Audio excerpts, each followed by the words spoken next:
Hello, chào mừng các bạn đã quay trở lại với Vật Lý Chill.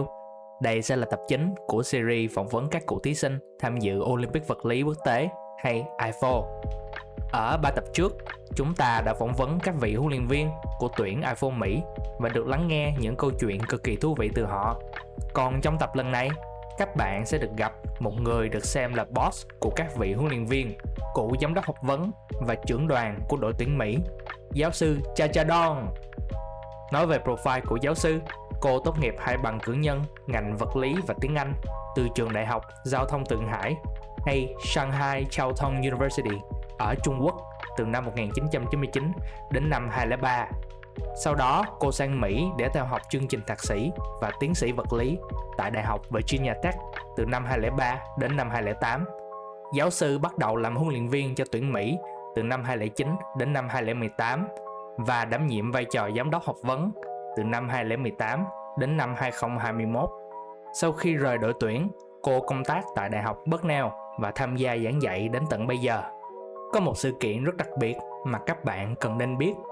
Vào năm 2021, cô và đội ngũ ban huấn luyện đã xuất sắc giúp đội tuyển Mỹ có lần đầu tiên trong lịch sử giành 5 huy chương vàng trong một kỳ thi IPhO. Đây là một thành tích rất đáng ngưỡng mộ và cũng là một cái kết đẹp cho hành trình 12 năm cống hiến của cô. Người đồng hành cùng mình sẽ là anh Hao Qing, tốt nghiệp ngành sinh học từ Đại học USC.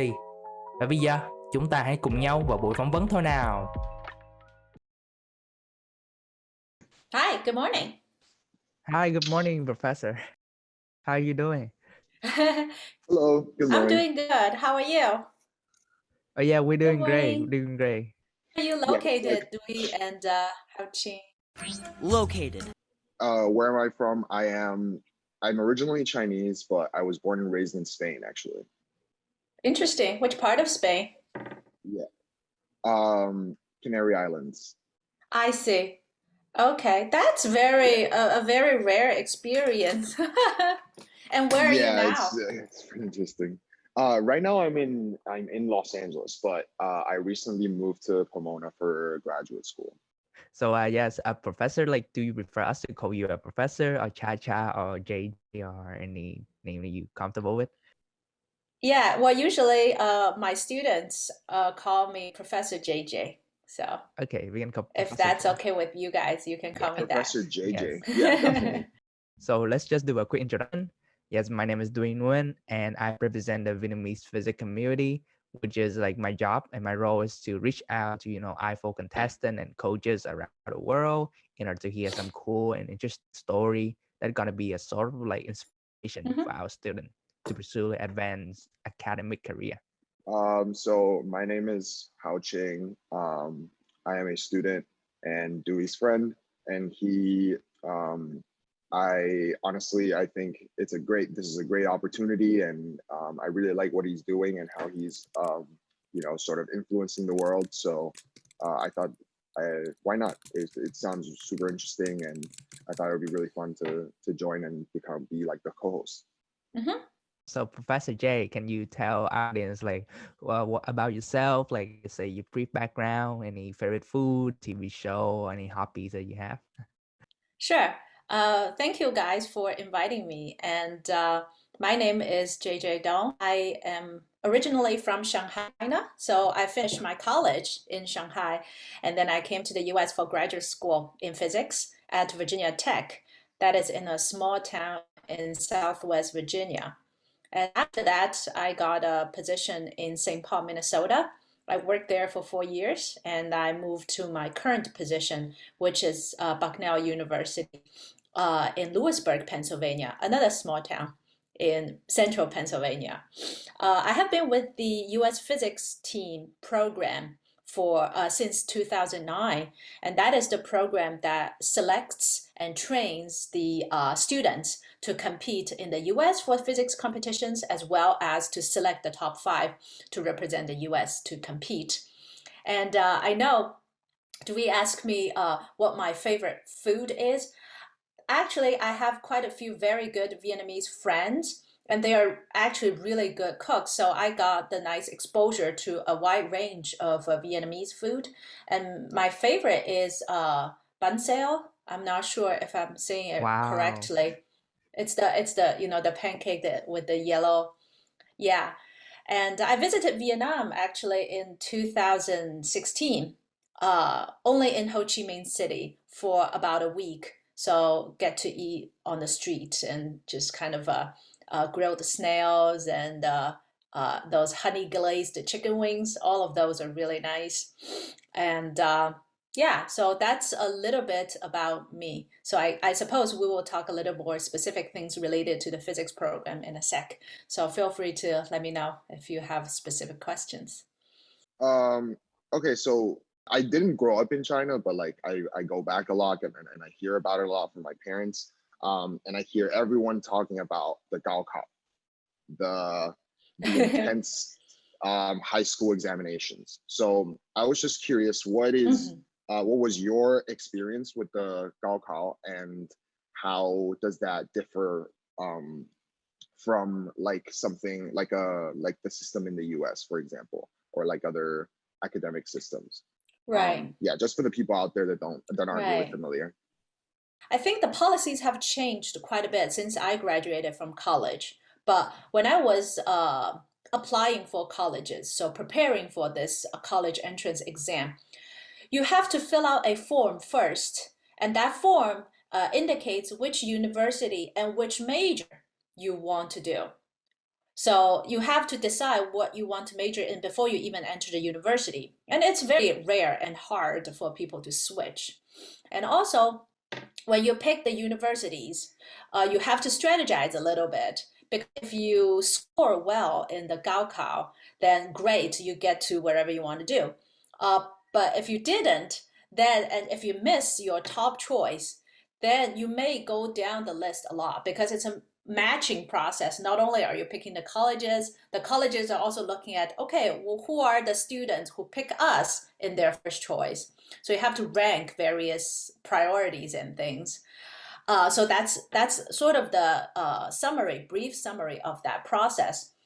And may we ask, like, like after, you study in China, you move to US to study in like Virginia Tech, also working in like Bucknell University. So can you share us like, how your experience, like do you feel any new in the transition from the Chinese culture to the Western culture? Yeah, definitely. So I mentioned both Virginia Tech and Bucknell University are in small town, and the sort of the daily interaction in small town is very different from a big city like Shanghai. And so I think I remember when I first arrived in Blacksburg, where Virginia Tech is, I was just waiting at a bus station to just take the bus and to go from grocery store back home. And people just walk by and smile and say hi, like, hi, how are you? And that was really shocking. I was like, do I know this person? No, what? Why are you saying hi to me? But that's just what they do all the time. And also, when you spend all these years learning English back in China, right? I was even an English major. And then you go to a grad school in the US, you realize the English you learned was useless. Like nobody understands what you're saying, and you don't understand all the idioms and the sort of the colloquial usage of the language and the various sort of nuances and innuendos. And of course, in grad school, people are still joking and just talking about various things. You're like, what? So it took some time, to kind of understand the jokes and understand how people work together, and also, cultural side apart, just sort of also learning how to do research, right? This is also something I didn't know. I know in the US, a lot of the undergraduate students will participate sort of research when they are in college, and that was not very common in in China. So I only did a 1 semester quick project in college, and that was it. So I needed to learn what research is, what is sort of looking for the problem and looking for the topic. And thankfully at Virginia Tech, I met a group of very supportive and funny cohort of graduate students, as well as a really wonderful group of professors. So my experience at Virginia Tech, the 5 years, was really nice and rewarding. I also understand like your feeling, like the English that you learn in China also similar to me. Like I learn English, I love grammar in Vietnam, but when I go here, it's just grammar. My speaking and listening skills is very bad. That's why I'm struggling a lot too. Yeah, I understand that. Yeah, and it takes some time. Trust me. Yeah. It just take. How long have you been in the US, Dewey? So for me, it's like 6 years already. 6 years? Yeah, Yes. yeah. I'm sure if you think about when you first arrived to now, you're already much, much better, right? Yes, definitely. But like during the first 2 years, I have the same struggling like you, and maybe more. I struggle more because you have like foundation, like English, like major back then. But for me, I'm just like good at Right. grammar. Cool. Yeah, So, yeah. like currently, you are a professor like Bucknell. So, can you share us like quickly, like like if student like who want to attend the school, right? What do you want to tell them? Like, hey, our school is like awesome. We have like cool professor like Professor Jiajia. So I think Hao Qing mentioned he's going to Pomona. So Bucknell is kind of like Pomona. It's one of these smaller liberal arts schools. Bucknell is much bigger than Pomona though, because we have a College of Engineering and College of Management. But the faculty to student ratio is about 1 to 9. So the emphasis of this kind of a smaller liberal arts education is more sort of close interaction with the faculty members and getting students to do research in their subject field. So for instance, for physics majors, we would like them to start doing a project with one of the faculty members in the summer, and with smaller classes. So for instance, most of my classes are under 20, under 25 students. So I get to know every single one of them fairly well. And I can, talk to them, and the teaching is more sort of teaching to the individuals rather than here is my teaching. You guys figure out a way to understand what I'm saying, right? Everybody learns a little bit differently. And I think to the students who are interested in, a closer connection, you can think about schools that, emphasis on this type of education that allows you to interact with faculty members in a very sort of intimate way, and you get to learn things in a smaller class setting. Best college in the country. So let's talk about Mhm. your role in the U.S. Olympiad, like physics Olympiad team, which is gonna be interesting. So can you tell us like what made you want to be an academic director? That we saw the title on the U.S. website. Oh, in my opinion, the academic director title is just a glorified way of saying, okay, anything that needs to be done but nobody is doing for the US physics team, then I will do. So, so I started working with this team, with this program since 2009. So when I started, I was a coach. So in this program, basically what we do is for the coaches, typically we have 5 to 6 coaches, and we will work together to write selection exams. So this is how we can select from thousands of students to narrow them down to about 20 to 25 students. And then historically, we train them at University of Maryland, train them at that university because it's a physics training camp, so we need some lab support. So we have been working with the University of Maryland for over 30 years. They lend us their facility, and so we can do experiments in there.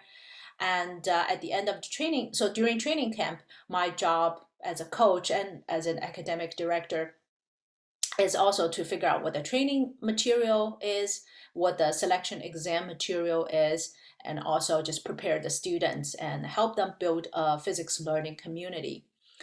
The additional responsibility of academic director also involves sort of figuring out some of the logistics involved in setting up training camps. So working with the University of Maryland folks, working with other coaches to determine the training camp schedule, and what materials we would like to cover, and what kind of speakers we want to invite to talk to us. And of course, at the end of this process, we will select 5 students to compete in the international format.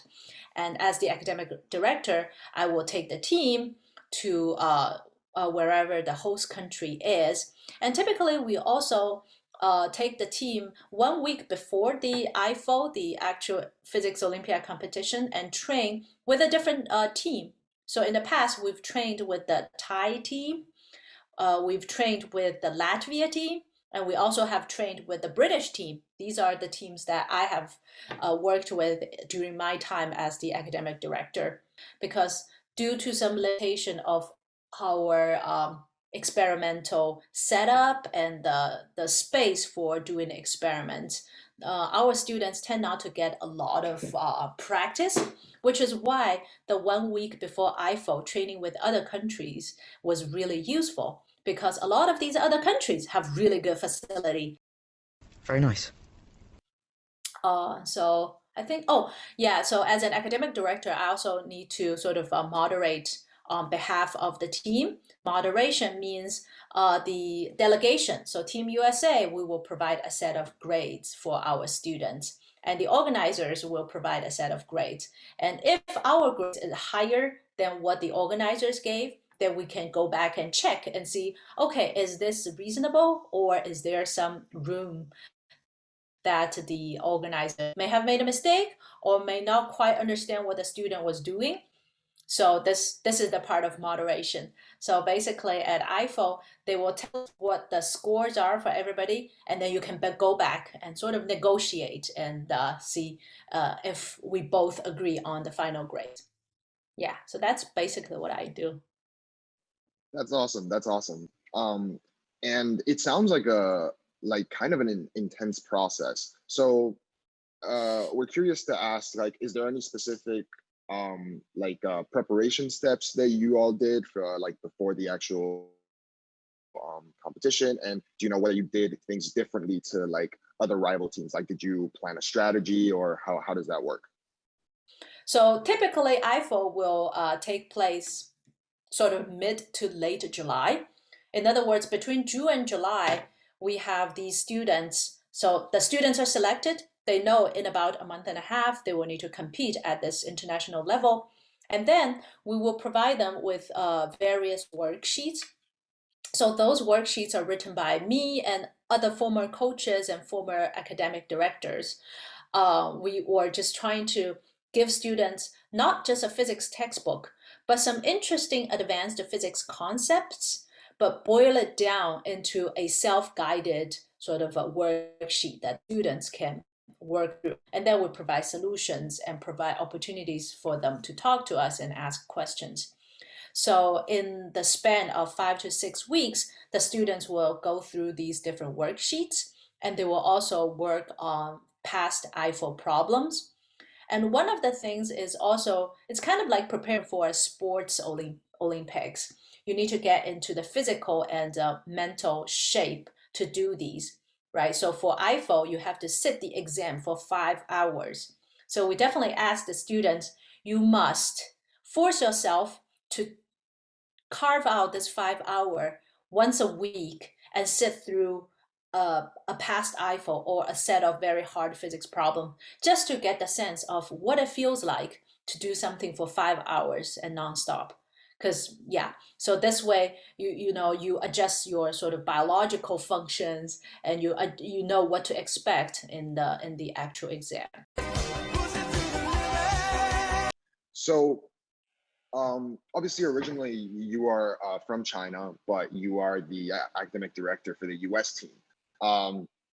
How do you feel like coaching a team that is not your native country? Like, how does that sort of feel compared to like if you were sort of the academic director for your native country? Like, what are there any differences in terms of that? Do you see the Chinese team and do you show a little support to them as well? Because how does that? when I see the colleagues from China at IPhO, we will chat and we'll discuss how the students are doing and things like that. You know, the occupation of being a teacher is very selfless because you are telling the students everything you know. So whether I'm representing the US or Chinese team, it's just I'm teaching students physics. So it's actually not a, to me, it's not a very competitive thing, but rather it's just a very selfless thing. And it is always really fun to talk to the Chinese colleagues. Unfortunately, I think a couple years ago, they started this new thing that they're going to rotate the IPhO training in China among like 10 different universities. There will be slightly different people coming to IPhO. So it's not like the same face you see every year. So it's a little bit difficult to keep track of who's doing what. But they have always been really, and you know, when we had in-person IPhO, the last day, all the delegations will always give out some memorabilia, little souvenir to each other. So yeah, and this is when we just say hi and wish each other best of luck and see each other the next day. It's a friendship because these are the friends you see once a year. So, and yeah, not much competition, but just a lot of just sharing ideas and stories, what you did, how you did, and stuff like that. Definitely. And yeah, we also wanted to, like, obviously this is like a historic moment for the US IPhO team. So we, of course, we wanted to congratulate you and the entire team on this great achievement. Would you say this is your most memorable year as an academic director? And if not, what's been your most memorable moment slash event, or like in IPhO? I think every year being the academic director, in fact, every year being with the team has been really memorable. Memorable and exciting. And the first time was definitely most memorable just because it was my very first time. There were a lot of things I get to learn. And one of the things that really stood out to me, if you've been to any International Physics Olympiad, you will really quickly realize that there are very few female students. There are also very few female leaders representing different countries.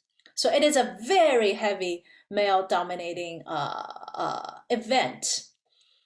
I remember in one of the meetings during one of the IPhOs where we were discussing the problems. So when the organizers make a set of problems, all the team leaders will discuss and make sure everything is correct. I remembered at one of these discussions, one of the team leaders stood up and said, we cannot multitask, so please, could you please slow down and go back? And, you know, the very few female leaders in the audience just shocked at how this person can make this kind of comment. But, so like I said, there are very few females at these competitions, both for students and for leaders. However, every year, well, almost every year, the host countries will effort to recognize the best scoring female contestants. And typically, this award is going to Vietnam, if Vietnam sends a female student. So I think kudos to you guys for being able to support a lot of the female students in this event. And so, yeah, I hope USA will be able to do a good job in that, because the most recent time we sent a female student in this competition was 20. So it has been a while. We hope we will be able to do a little bit more on that front. I think this year will definitely be remembered or definitely not be forgotten just because how different things have been, because we have to arrange all the logistics and for both the US selection exam and the participating in the IPhO remotely, sort of sorting these things out and a lot of coordination.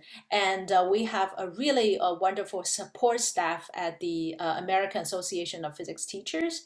And she makes sure that all the coordination is done correctly.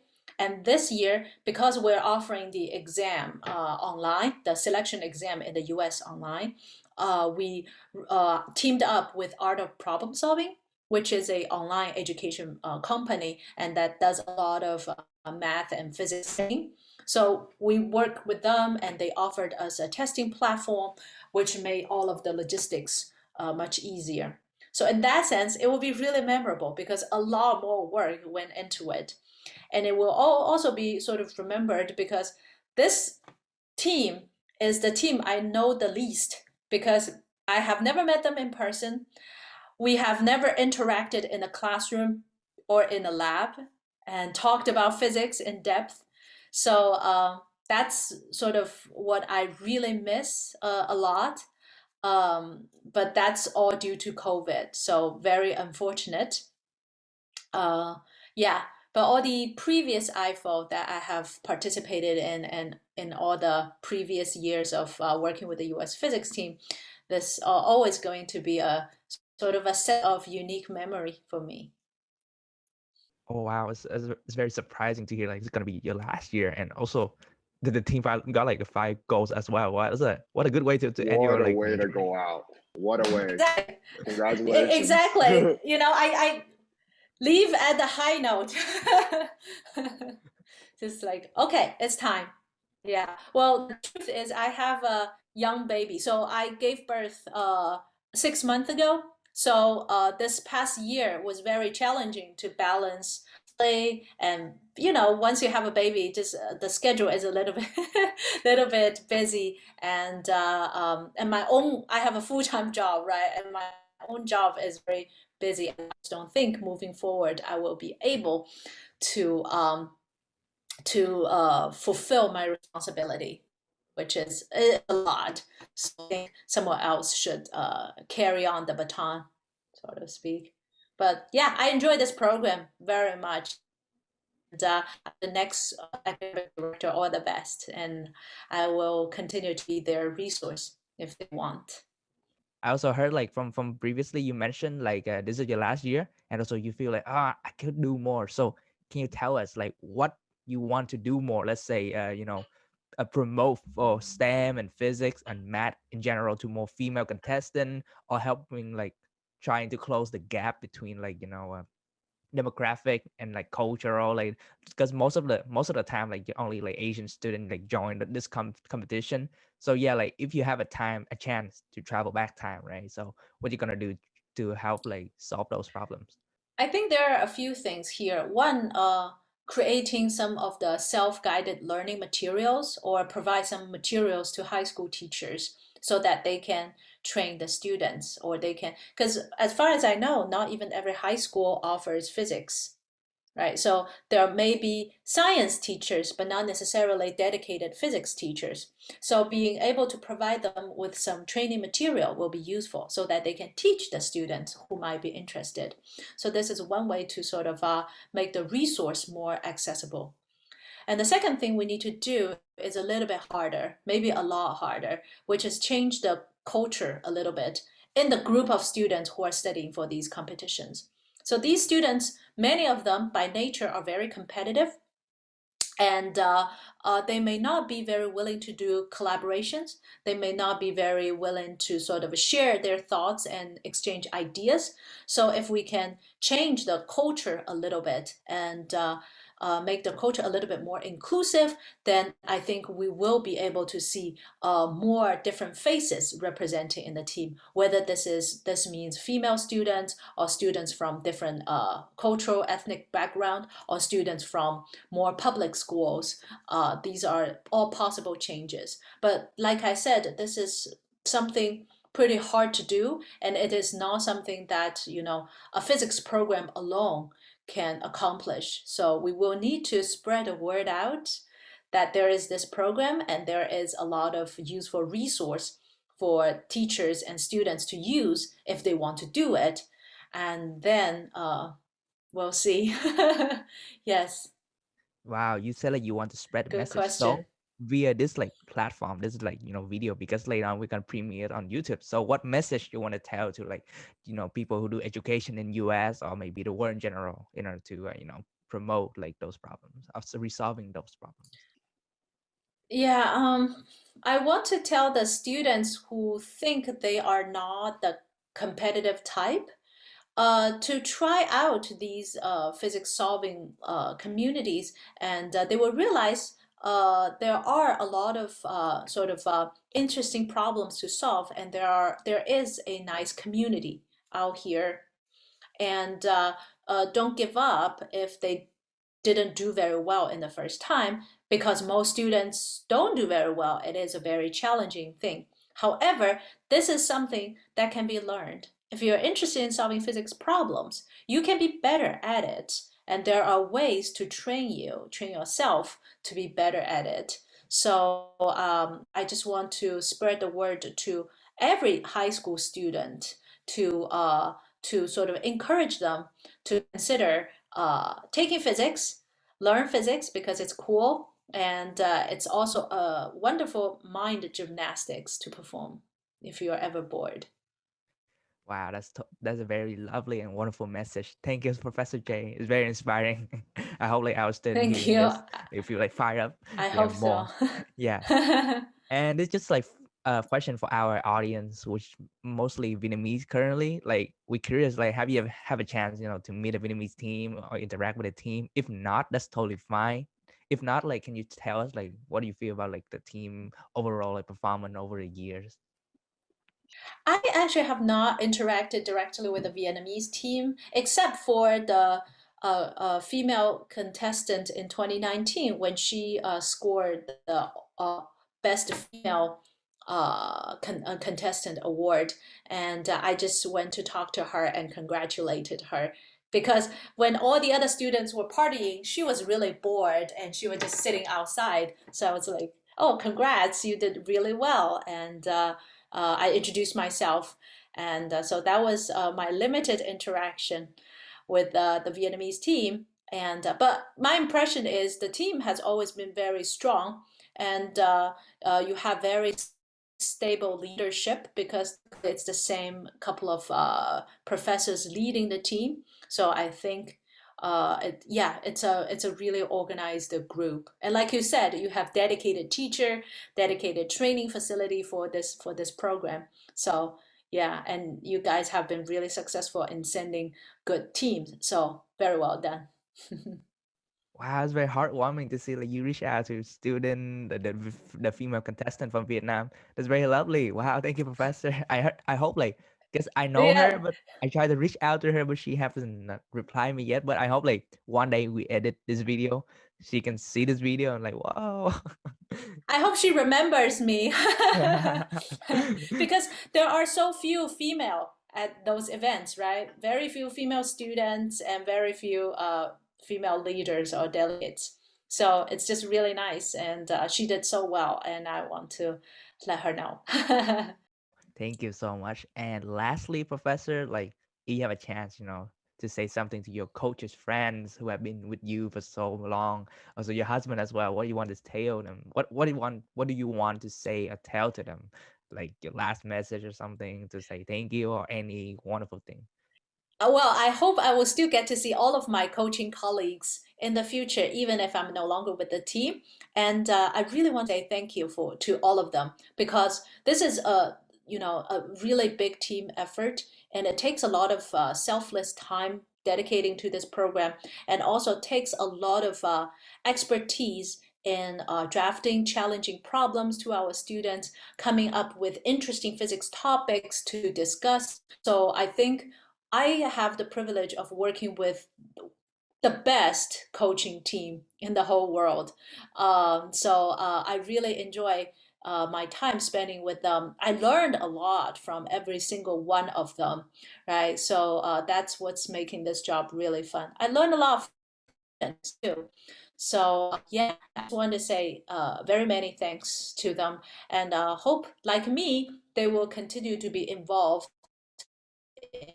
with this program, whether they are coaches or whether they are just contributing their thoughts and writing a problem moving forward. Anyways, I think that's all we Right. have for today. So we talked a little bit about yourself, about your background, your education, and then we moved on to the Mm-hmm. physics Olympiad, where you gave us some really, really good insight into the competition and also your personal experiences with it, and also its potential. And obviously, huge congratulations once again to you and the entire team for achieving what you've achieved and winning 5 gold medals, which is absolutely incredible. And Thank you. Yeah, we just want to thank you so much for your time and for your answers. There are some really good answers. I'm sure this will be great content. And Yes. yeah, And also, like, on behalf of the Vietnamese physics community, like, I and Hao, like, thank you so much, Professor J, for joining us. Like, we are very honored to see you, to hear your story. What an incredible journey. And I hope, like, later on your next journey, the next 10 Thank you. years, you're gonna have a new, like, adventure, more like, you know, something new experience than the previous, like, physics. Yeah, Thank thank you so you. much, Professor J, and we hope that you're gonna have a great day. yeah, thanks so much. Yeah, Professor and J. it's good to send see you my hi to too, your daughter. Lee and Hao Qing. Yeah, will do. She's downstairs. I have to go back to her, which is why I have to go. But thank you very Awesome. much. And let me know if you have additional questions, and send me a link once the video is finalized. Of course we will. It's gonna be a Make while. sure, because we make sure have, to like, like, subscribe to Dewey. Yeah, will do. Will do. Thank you so much. Mhm. Have a good Awesome. day. Thank you so much, Professor. Thank you. Quay trở lại với mình, đây quả là một buổi phỏng vấn đầy cảm xúc. Mình có thể thấy giáo sư Jiajia Dong là một người rất tâm huyết trong giảng dạy. Ví dụ như, mặc dù cô đại diện cho đội tuyển Mỹ, nhưng vẫn vui vẻ chia sẻ cách huấn luyện của mình đến các quốc gia khác. Đối với cô, nhà giáo là những người luôn đặt quyền lợi của học sinh lên hàng đầu, bất kể họ có xuất thân từ đâu. Ngoài ra, cô cũng mong muốn chương trình bồi dưỡng học sinh giỏi lý ở Mỹ sẽ được phổ biến rộng rãi hơn. Theo cô, có rất nhiều trường cấp 3 không có các lớp dạy vật lý hoặc không biết đến sự tồn tại của các kỳ thi Olympic. Chưa hết, các kỳ thi IPhO hàng năm luôn có rất ít các thí sinh nữ, và lần gần nhất tuyển Mỹ có thí sinh nữ là vào năm 2019. Đây là một vấn đề được cô nhắc đến khá là nhiều, và mong sao các quốc gia trên thế giới có thể đẩy mạnh phát triển các chương trình hỗ trợ các bạn nữ. Đặc biệt hơn, cô cũng dành nhiều lời khen và khâm phục đến với tuyển Việt Nam khi chúng ta luôn đào tạo ra những thí sinh IPhO nữ xuất sắc trong quá khứ. Do đó, mình xin được cảm ơn lời động viên của giáo sư Jiajia nhé. Và đây cũng sẽ là tập cuối của series phỏng vấn IPhO mùa 1 của Vật Lý Chill.